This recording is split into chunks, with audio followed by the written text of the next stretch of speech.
So to go back to a line that I've already used in this series, evolutionists love to tell us that all of the science is on their side. They love to tell us that the science is settled, that the debate is over, that evolution has been confirmed. But as we've looked over the last couple of weeks, I hope I've at least raised some questions in your mind. Even if I haven't outright proven that God has made the world, at least poked enough holes in evolution to show that the earth is not and cannot be billions of years old or millions of years old, that it is at the oldest 10,000 years, and I believe even less than that. That I believe that God is the creator, that there is an intelligent designer behind everything that we see, and not just randomness that came as a result of chaos or an explosion. So tonight I want to think about the science. So they keep telling us we have the science, it is settled. So my question is, let's see the science. Show us the science that you say has proven that evolution is real, that the debate is over. Because, in fact, we see the opposite. What we see is that the science that they put out that shows evolution is real has been proven, most of it, as just outright frauds. Now, sometimes people can debate things scientifically and say, well, I think maybe this is explained for a different reason. I'm not talking about that. I'm talking about known frauds, outright lies that people have put out in order to deceive. A lot of the evidence that we see still in our textbooks, our kids' textbooks, have been debunked and proven to be frauds, and yet they remain in the textbooks. They're still taught to our kids, and they're still presented as facts, even though they are false. So let's talk, first of all, about some of the evidence that has been retracted as we consider tonight the bad science of evolution. Some things have been retracted. Maybe you have heard about, let's begin with someone known as Piltdown Man. Can you put up the picture of our buddy Piltdown Man, please? Yeah, there he is. There's Piltdown Man, also Java Man, and Nebraska Man. I want to talk to you about these three people. Now, Piltdown Man, at the top corner there, you see a skull kind of on a stick, a little display there. And then next to him is a sketch, or a model in this case, of what Piltdown Man must have looked like based on the skull that was found. Now, in addition to Piltdown Man and these other two guys you see on the screen, there are plenty more, but these are the results of evolutionists needing to find a missing link. We've heard about missing links, right? We've got to find the missing link. Sometimes that was an insult when we were in school. Hey, you look like the missing link. You know, that's this thing that is not human. It's not a person, but it's some kind of link in between our common ancestor. They don't say that people came from apes. I used to hear that when I was a kid. Monkeys turned into people. That's not what evolution says. Not that we descended from apes, but that humans and apes descended from a common ancestor. And so what the missing link is that hybrid that would be between us and our common ancestor, something between men and people. And the idea is if we could just find that missing link, it will prove that evolution is real. They treat the missing link like it's this one thing, this pesky needle in the haystack that they have just not been able to find yet. But in truth, the missing link is not just one thing. The missing link should be many, many things. Now, evolution does not say that a cat laid down for a nap and woke up as a dog. That's not quite how evolution works. That's a gross oversimplification of evolution. But let's just pretend for a minute that it's that simple, that a cat turned into a dog. Well, if that's the case, then there should be a 99% cat, 1% dog somewhere, and a 98% cat, 2% dog, a 97% cat, 3% dog, down till you have a 50-50, half cat, half dog, and then the numbers start going the other way. And it shouldn't just be one of each of those, it should be many of each of those. And so if we have this common ancestor, this missing link, something that looks kind of like an ape man, something that looks kind of like that early caveman, the sketches, the drawings we see, it's not that there's just one of those we're looking for.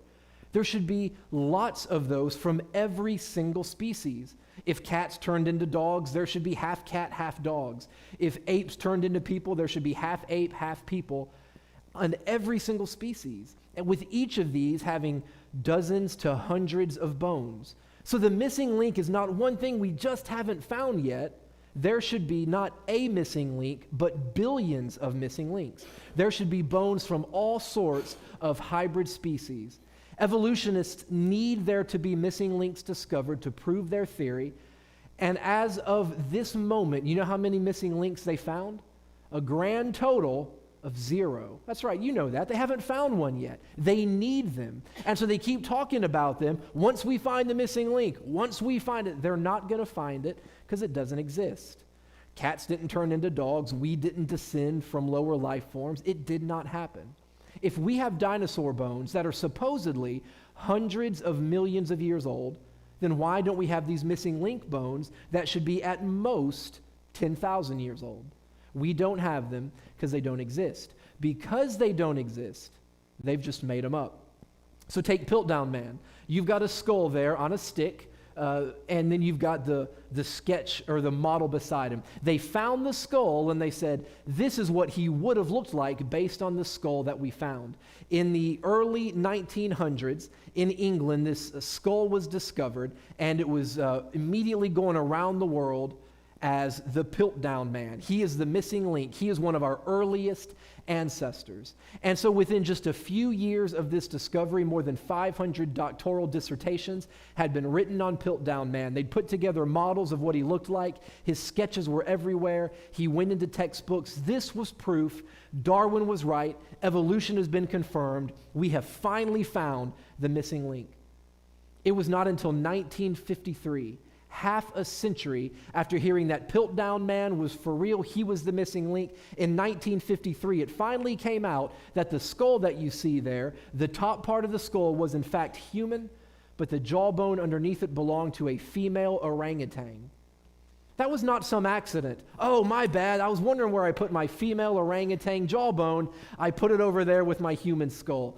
It was not an accident. This was an outright fraud. It was a lie. Someone was cooking the books to try to prove evolution. And for 50 years, people heard in classrooms, people heard on TV that evolution has been proven because of Piltdown Man. And on the cycle continues. Java Man, Nebraska Man, it's the same thing. They come out with this find, they draw the sketches, it's on the cover of Time magazine, CNN does a story about it, everybody's talking about it, but then when it turns out to be a fraud, it either quietly goes away without so much as a retraction, or they pretend that it wasn't proven as a fraud, and they keep putting it in the textbooks and giving it to our students. And your tax dollars pay for those textbooks, don't forget.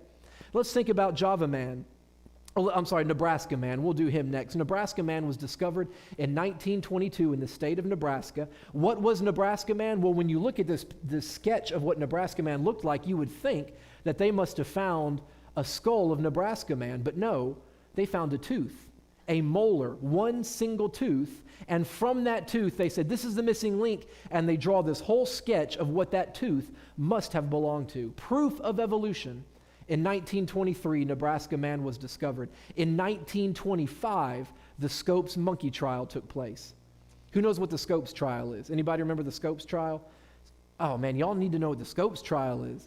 The Scopes trial was the trial that determined that evolution could be taught in public schools. Before the Scopes trial, it was not taught. Creation was taught. The Bible was read. God created the world, and that's what we taught our kids. But beginning in 1925, this national trial took place. It was like the O.J. Simpson trial of the 1920s. This trial took place to determine whether or not evolution should be taught, and what was trotted out as the smoking gun was Nebraska Man. Nebraska Man's sketch was presented as evidence because we have found Nebraska Man, the missing link. This proves evolution, and we should teach this in school and not creation. 1925. It was not until 1928 that Nebraska Man was once again found to have been an outright fraud. The molar that they found belonged to a pig and not an early human. And what made matters worse is they said, oh, but the pig is an extinct pig. It's a prehistoric pig. We don't have this particular pig anymore. And so we got a little confused because it's so old. And so to add insult to injury for the evolutionists, in 1972, that prehistoric extinct pig was discovered in Puerto Rico alive and well. It is not a prehistoric pig. It's a normal pig. And from a normal pig's molar, Nebraska Man helped get evolution moved into public schools. We have proof. The science is settled. Trust the science. And now we know that Nebraska Man was a fraud. What about the Java Man? In 1892, a Dutch physician by the name of Eugene de Bow told all of his friends, I am going to find the missing link. and find the missing link he did. He went to the island of Java, and there he discovered a group of bones, including a human thigh bone, part of a skull, and 3 teeth. Because of the size of the thigh bone, which was clearly human, and the size of the skull, which did not appear to be human, it was determined that the Java man was another missing link, hailed as the great discovery, proving evolution, and then just give it time, it always turns out to be a fraud. It took 30 years for Debo to finally admit that along with the Java man bones, he found 3 modern human skulls in the same place. Now, he did not admit that for 30 years because he realized how much damage that would do. This skull cannot be an ancient human from 10,000 years ago if you have skulls that are only a couple hundred years old found at the same place. That would not make any sense, and so he left out those other human skulls. What he also did not share with people was that he did not even find the thigh bone and the skull together. They were found 50 meters apart. So think about it. This thigh bone and this skull obviously show some kind of oddly shaped human, must be a missing link, but if they're found 50 meters apart, we can't even prove that they belong to the same thing. In fact, that's the case with the teeth. They were also not found together. One of the 3 teeth was human. Once again, 2 belonged to a chimpanzee. I don't know what these people's obsession is with taking 8 bones and putting them together with people, but it's not a mistake. It's not an accident. They're doing it on purpose, and then they come out with these sketches and these models, and they put them all together and say, this is the missing link, and then it turns out it's not. These 3, by the way, are not unique. We could talk about Neanderthal man, Pecking man, and a whole bunch of other people whose names get harder to pronounce, and so I won't even try. But there are many of these missing links that all turn out to be frauds. We have the science, it's settled. Well, then why do you have to keep putting out frauds? If you have settled science, give us that. If you're manufacturing science, it lets me know you don't have as much science as you think you do, or else you wouldn't be putting out this garbage.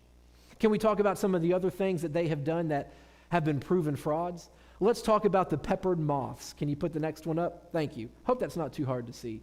If it's kind of hard to tell what that is, you have 2 pictures juxtaposed there. On the left, you have a dark peppered moth against a light background, and on the right, you have a light peppered moth against a dark background.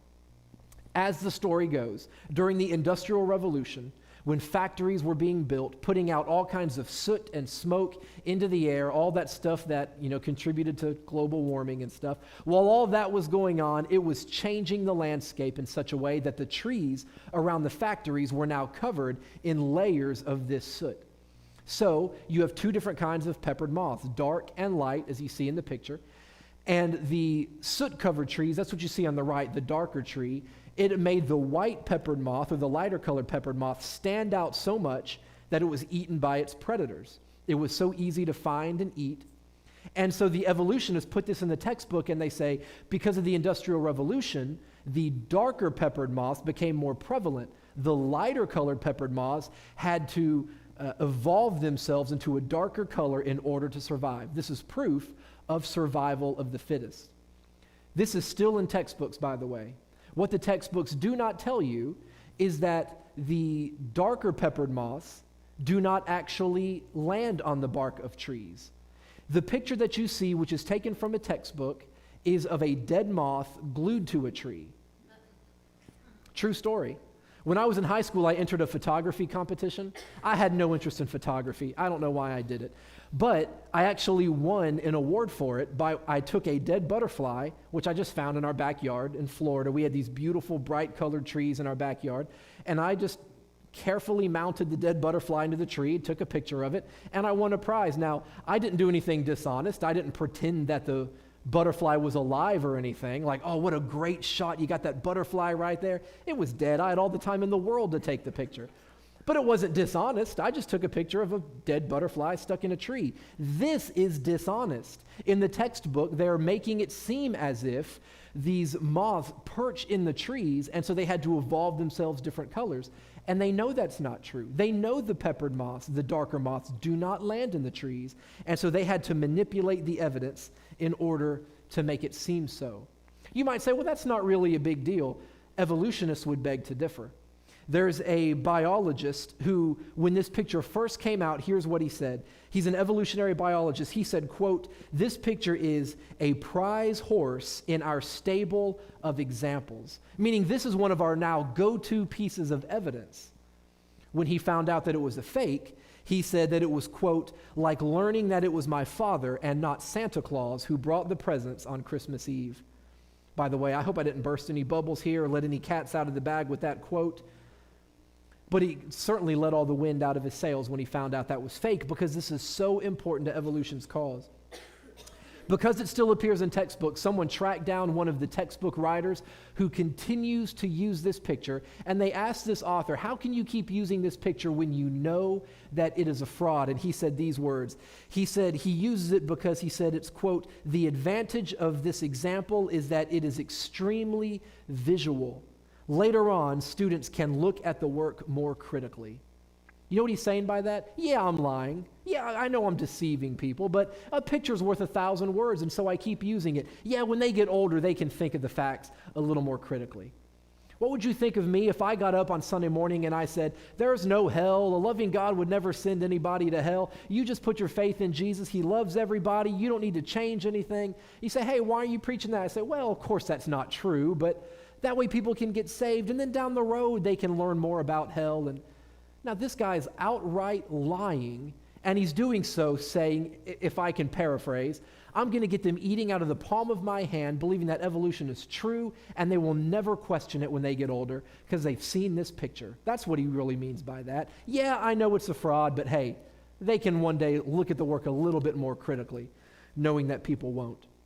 Can we put the next one up? After the peppered moths, the famous fruit flies. This also still appears in textbooks.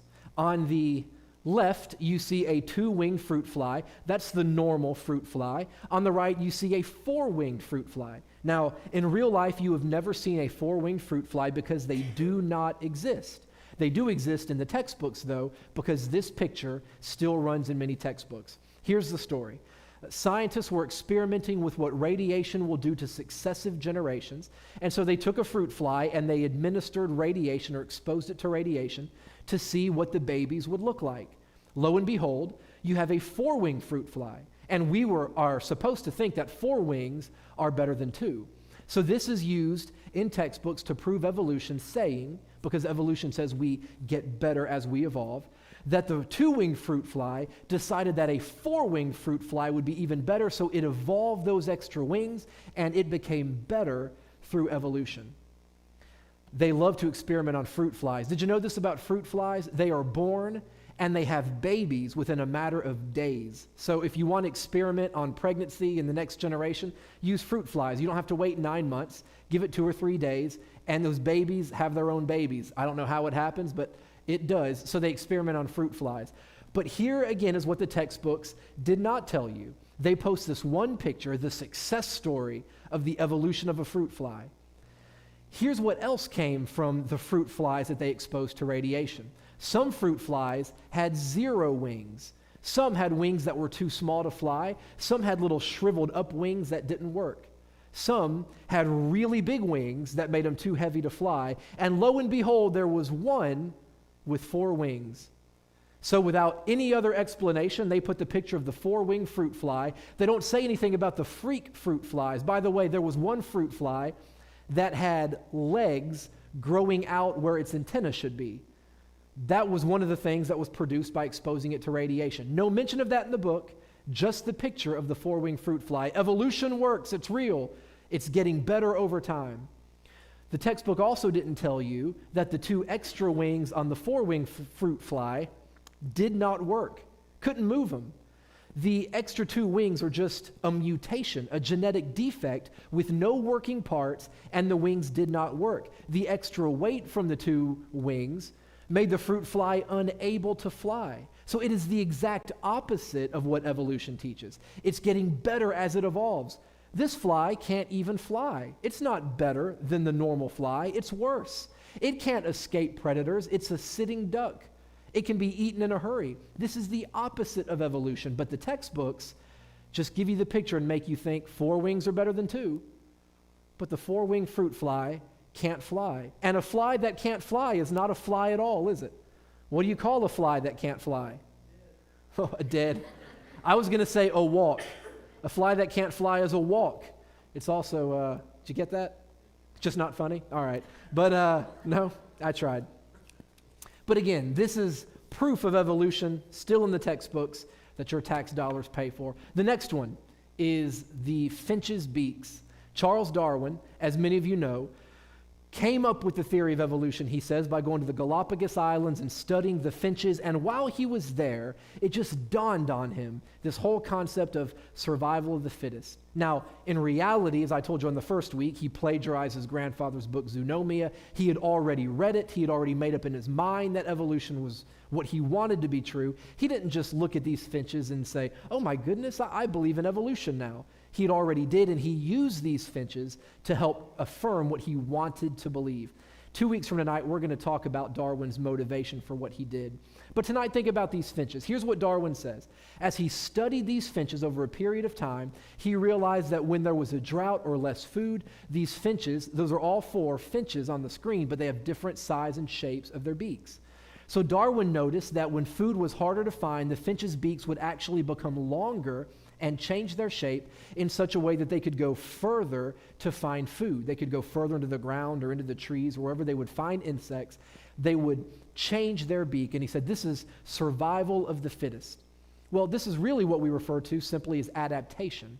What Darwin never told anybody was that those same finches that changed their beak size, after the drought would end or after they would find more food, their beaks would return to a normal size. That's nothing different than my dog growing a winter coat when it gets cold outside and losing it when it gets hot outside. See, evolution is not just a matter of saying, oh, the finch changed its beak a little bit. Evolution must be real. Evolution tells us that each thing evolved, not just changing its beak shape, but from one species to another. In order for evolution to be what Darwin said it is, then the finch would have to turn into something completely different than a bird.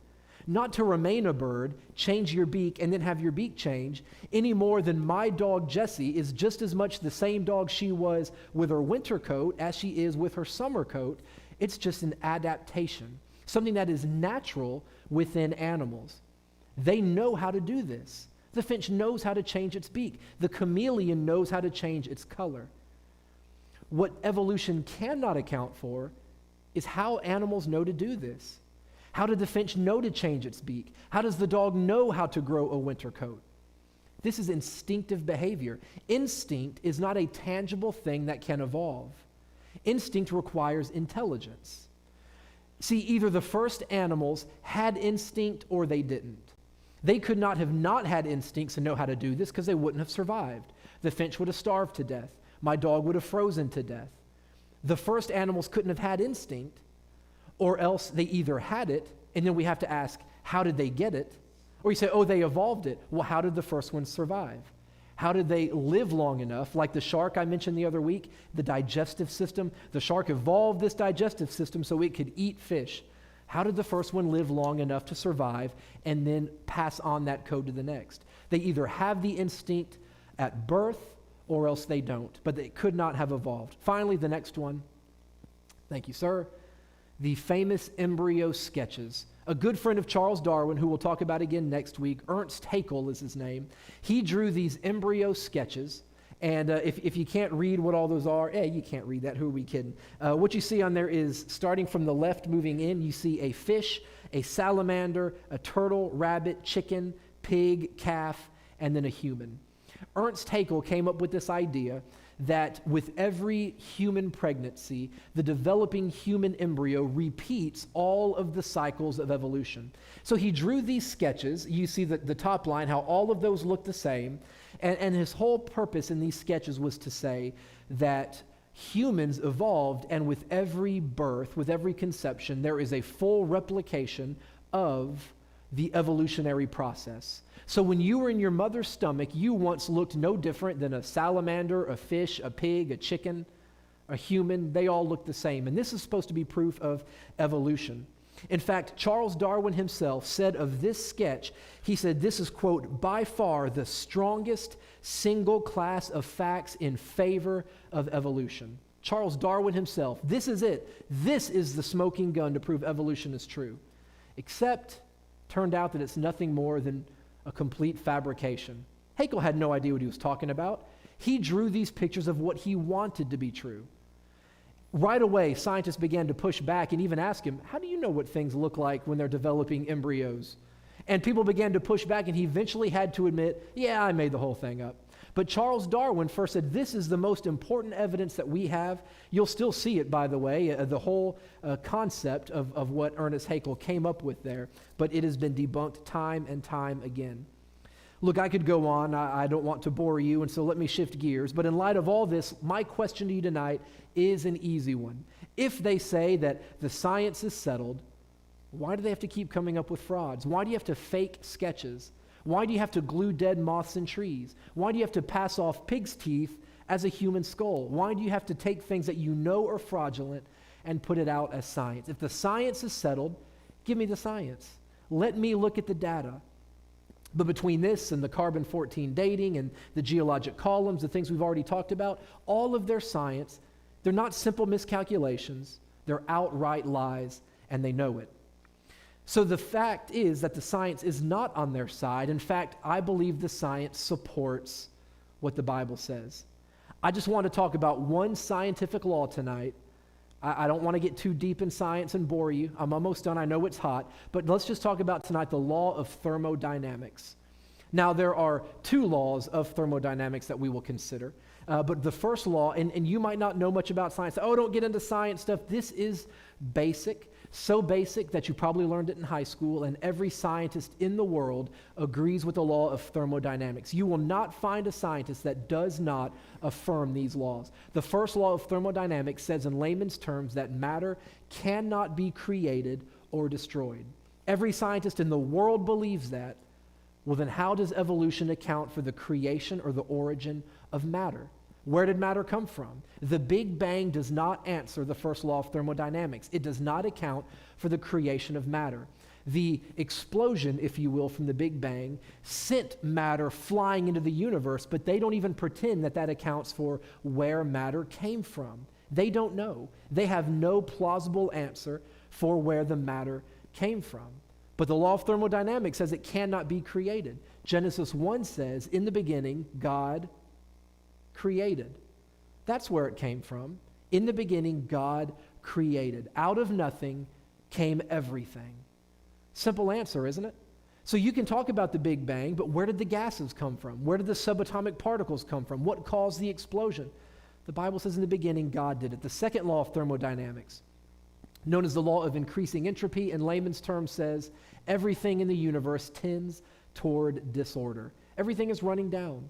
We know that to be the case. Every scientist will agree with this. Everything is running down. But evolution tells us the exact opposite. With every adaptation, with every change, with every evolution, things are getting better and will until we reach a state of perfection. So on the one hand, a scientist says, oh yeah, everything is running down. But on the other hand, the evolutionist says, no, everything is getting better.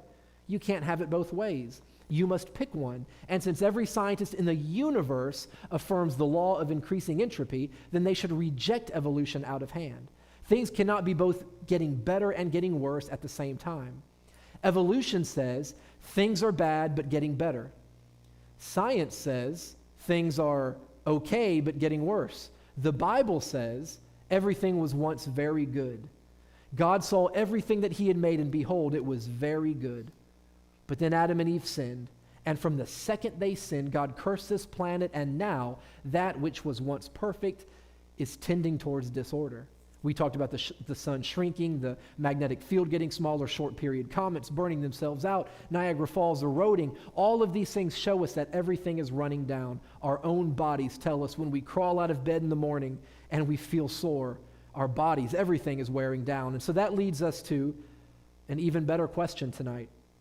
How could the Big Bang produce anything besides disorder or chaos? Dr. Tom DeRosa, a creation scientist, he said that the Big Bang He's saying that believing that the Big Bang could create an organized system is as likely as believing that dropping a nuclear bomb on a mountain will give us neat piles of earth rather than utter destruction.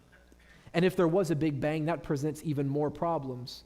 The things involved in the Big Bang, where did they come from? Look at what you see on the screen. Dinesh D'Souza wrote these words. He said, "So what is the evolutionary explanation for consciousness? What adaptive benefit did it confer? How did unconscious life transform itself into conscious life?" See, evolution not only has to explain the question of origin, where did matter come from, where did life come from, it also has to answer the question of how did we become conscious beings? See, animals don't have the same level of consciousness that we have. Now, animals are smart. They do a lot of good things, but we would not argue that they are at the same level of consciousness as us. Did consciousness evolve? Were things once unconscious, but now they've evolved into a state of consciousness? The conscious is not something tangible. We can't touch it. How does something intangible evolve from nothing? How did things used to not be conscious, but now are? How could an unconscious thing say, I'm going to evolve my self-consciousness? It couldn't. Something had to create consciousness, and that creator would have to be God. Not only can evolution not explain origins, consciousness, finally tonight, evolution cannot explain morality. We are moral agents. Think about the problem of morality. Animals are not moral beings. I know everybody's been asking us where Ricky is. Ricky's the church cat. I love the fact that he's not here one Sunday and everybody's concerned about him. I think Ricky is a cool church cat. I don't know where Ricky is, but people have been saying he wanders off. He's gone, it's not uncommon for him to be gone for a week or so. But people are saying today, well, he's a tomcat. He's off finding himself a girlfriend. And, Ricky's the church cat. He's our greeter. He's been baptized in here. Ricky's a good cat as far as cats go, but let's be honest, Ricky has no moral compass. If Ricky wants to be with this cat today and that cat tomorrow, Ricky doesn't know right from wrong.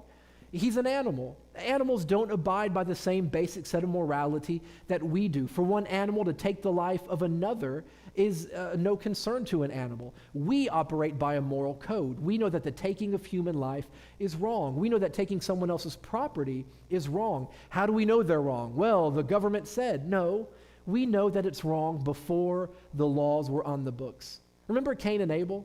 When Cain killed his brother Abel, he didn't leave the body exposed and then his parents stumble upon it and say, Cain, what did you do? And he said, oh, was that wrong? Should I not have done that? That's not what happened, is it? He killed his brother, and what did he do? He buried the body. He destroyed the evidence. Moses had not come down from Mount Sinai with a stone that said, thou shalt not murder, but Cain knew the second he did it, it was wrong. And then what did he tell God? He said, God, if you banish me, he said, my siblings are going to kill me because I killed their brother. Right away, he knew that there was this sense that there had to be retribution. He took a life and he should pay with his life. He knew this without ever having been told that murder was wrong. We have morality written on our hearts, not just on tablets of stone, not just on the books of law. We are moral agents. My dog and cat are not moral dogs. Sorry, Reagan.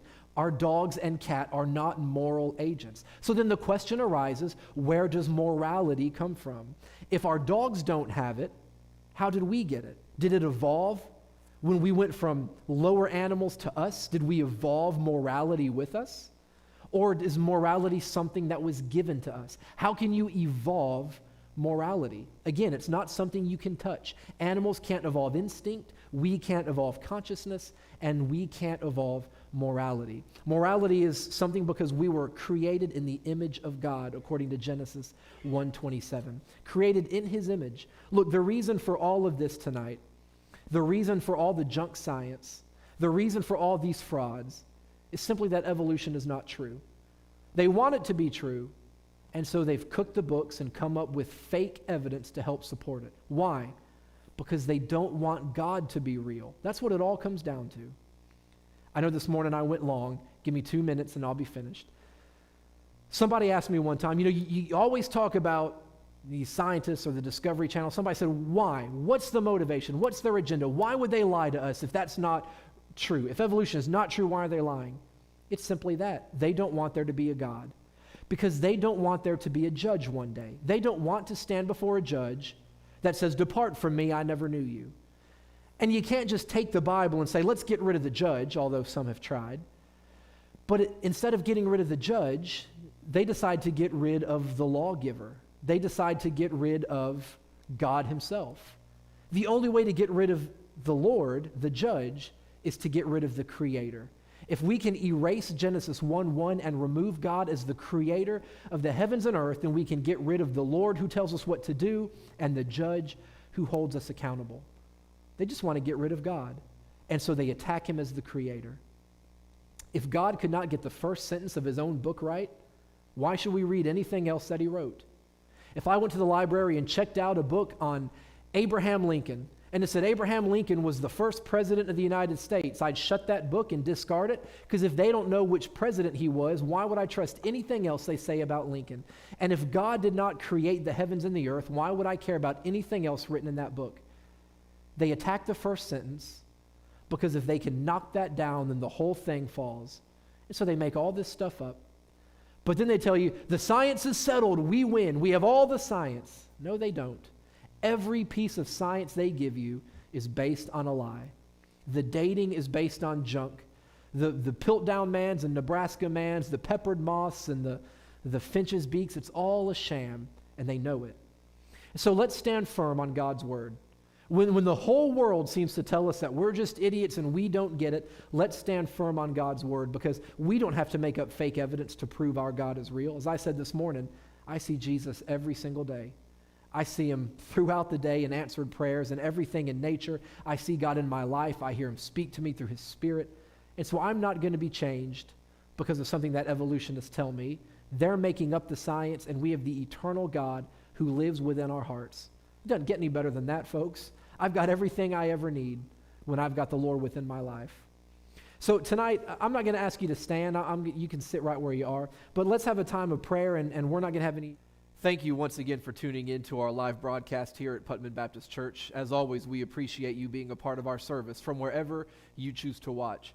But we want to let you know that if you should ever have any questions about what you've heard in the morning's message, or questions about how to be saved, to know whether or not you're going to go to heaven one day, or you'd like prayer or anything else, we would love to hear from you. Just because you're not here in the building doesn't mean that you're not still part of this fellowship. So please, feel free to give us a call. You can reach me on my cell phone at 426-3706, or you can call the church office, or send us a message right here on the church Facebook page, and somebody will get in touch with you very soon. Thank you again. God bless you, and hope you have a great day.